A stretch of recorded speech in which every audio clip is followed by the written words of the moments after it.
And I saw this happen, you know, in 2002. I was right in the forefront of trying to bring opposition together. And that's why you hear Mr. Wilbaro saying that, so who is the leader? Who is the leader of this group? Simply because at that time, even in 2002, during Kibaki, Wamalo, and myself, they never saw a clear leader. But now that you have started, I am sure a clear leader is going to emerge. And you certainly not, because you don't want to be defeated.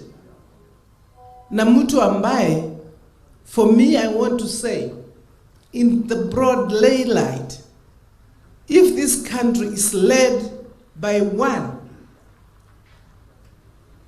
William Samoei Ruto, this country is finished. Finished. If he was in our midst, I would tell him as much. He understands nothing about development.